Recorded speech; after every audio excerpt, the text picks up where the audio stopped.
नमस्कार, मैं श्यामगिरी। आप देख रहे हैं टीवीसीएन न्यूज। टीवीसीएन न्यूज में आप सभी दर्शकों का स्वागत है। देश के अंदर जो हालात बने हुए हैं और जिस तरह बद से बदतर परिस्थितियां होती जा रही हैं, यह बड़ी चिंता का एक विषय बनता जा रहा है।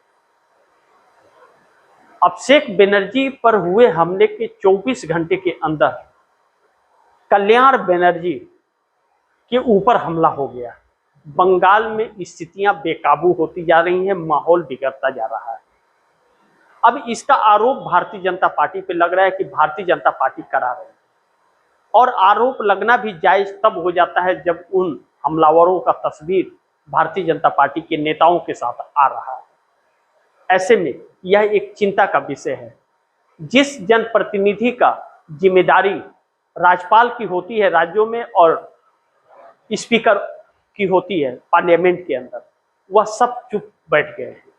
ऐसे में इंडिया गठबंधन एकजुट हो गया है और इंडिया गठबंधन अब आर पार के मूड में आ गया है। इंडिया गठबंधन आर पार के मूड में है अगर, तो मोदी सरकार की उल्टी गिनती शुरू है। ऐसे में एनडीए गठबंधन के अंदर भी अब समस्याएं खड़ी हो रही हैं, और जिस तरह से सरकार जो चल रही है वह एक असंवैधानिक सरकार चल रही है। प्रधानमंत्री मोदी मन की बात करते हैं, लोगों की सुनते नहीं, अपनी ठोकते रहते हैं, और एक अनपढ़ों वाला बयान उनका होते रहता है। भाषणबाजी करते हैं, प्रेस कॉन्फ्रेंस करते नहीं। खुद के डिग्री पर सवाल है, दूसरों को भी डिग्री फर्जी बनाना चाहते हैं, इसीलिए छात्र सड़कों पर हैं। लेकिन एक बहुत अहम यह सवाल उठ खड़ा हुआ है, क्या इस सरकार को यह नहीं दिख रहा है कि इस देश के अंदर बेरोजगारी जिस तरह से छा रही है, और एक ताजा रिपोर्ट के अनुसार 5 सालों में 1,37,000 एमएसएमई कंपनियां बंद होने से हजारों लोग बेरोजगार, लाखों लोग बेरोजगार हो गए हैं, उसकी चिंता इस सरकार को थोड़ी भी नहीं है। कहते हैं कि अगर जनता सरकार को चुनती है तो सरकारें जनता के लिए काम करती हैं, और असंवैधानिक सरकारें जब रहती हैं तो वह जनता के लिए काम नहीं करती है, क्योंकि इस सरकार को जनता ने नहीं, चुनाव आयोग ने चुना है। अब ऐसे में 2-3 चीजें हैं। इंडिया गठबंधन की बैठक 6 जून को जो होनी है वह बड़ी महत्वपूर्ण है, और इंडिया गठबंधन की इस बैठक से मोदी सरकार का सुकून और चैन सब उड़ा हुआ है, क्योंकि उसमें जो फैसले होने वाले हैं वह बहुत अहम फैसले हैं। क्योंकि इस देश के अंदर बेरोजगारी का जो समस्या उत्पन्न हो गया है, 2 चीज कारण बहुत अहम है, बेरोजगारी और महंगाई। लेकिन उससे भी बड़ा मुद्दा उन छात्रों का है जिनका पेपर लीक खत्म होने से उनका भविष्य दांव पर लग गया। लेकिन बेरोजगारी और महंगाई एक ऐसी समस्या बन गई है जो आम व्यक्ति तक पहुंच रही है। गांव घर में भी अब यह समस्या पहुंचनी शुरू हो गई है कि किस तरह से लोगों के लगे हुए रोजगार चले गए, और मजदूरी भी मजदूर को नहीं मिल रही है, मजदूरी का भी काम नहीं मिल पा रहा है। ऐसे में घर चलाना लोगों के लिए बहुत बड़ी समस्या हो गई है, और यह सरकार चूंकि अभी भी पाखंड लोगों को कर रही है और देशभक्ति ललकार रही है। इसकी इतनी बड़ी पाखंडी सरकार है कि देशभक्ति की बात करती है, कि देशभक्ति ललकार रहा है। अरे भूखे भजन न होए गोपाला, और ले ले अपनी कंठी माला।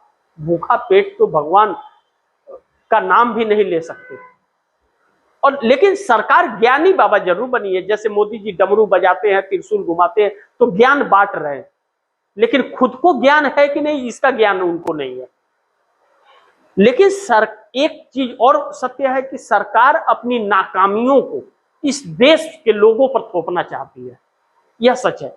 अब ऐसे में 2 सहयोगी दल अगर सरकार से उनका मन भिदक रहा हो, और अंदर ही अंदर अब वह यह समझ रहे हो कि हमें भी इस सरकार का पाप हमारे ऊपर भी चढ़ेगा, और वह 30 सांसद इस सरकार से अचानक अलग हो, तो सोचिए सरकार किस स्थान पर खड़ी होगी।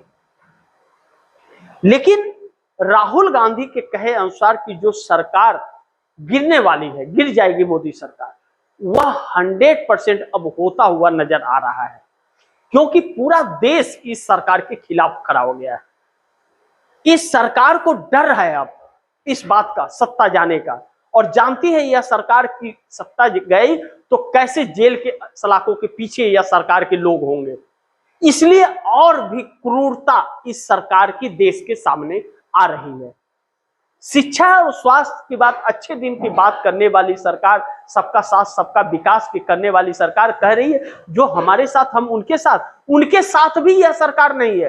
क्या महंगाई उन लोगों के लिए नहीं है जो इस सरकार के साथ है? क्या महंगाई उन लोगों के लिए नहीं है जो अंधभक्ति दिखा रहे हैं?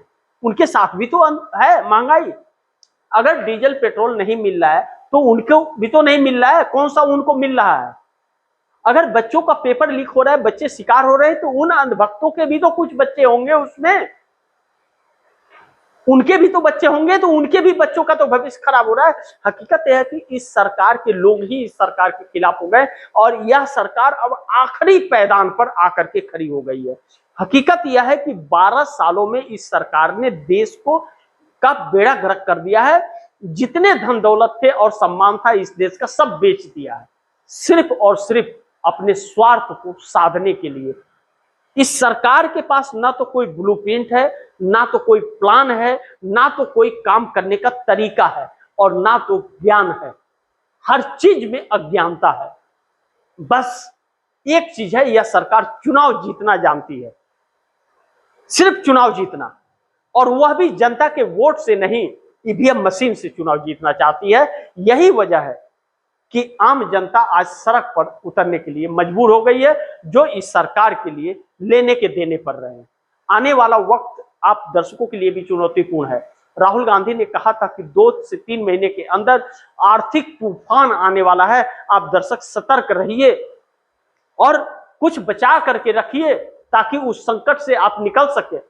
अन्यथा मोदी तो कह ही रहे मन की बात में कि भीख मांगना पड़ेगा, ऐसे हालात आ रहे हैं। यानी कि यह सरकार जानती है कि हमारे कर्मों की कीमत और सजा इस देश को होने वाली है। बाकी आप दर्शक क्या सोचते हैं, आप दर्शकों की क्या राय है, क्या सुझाव है, कमेंट बॉक्स में जरूर दीजिएगा। इस खबर को ज्यादा से ज्यादा शेयर कीजिएगा, अपने दोस्तों को भी कहिएगा आगे शेयर करें। और आपने टीवीसीएन न्यूज को सब्सक्राइब नहीं किया, सब्सक्राइब कर लीजिए। अपने दोस्तों को भी कहिएगा टीवीसीएन न्यूज को सब्सक्राइब करें। मिलते हैं अगली खबर के साथ, तब तक के लिए नमस्कार।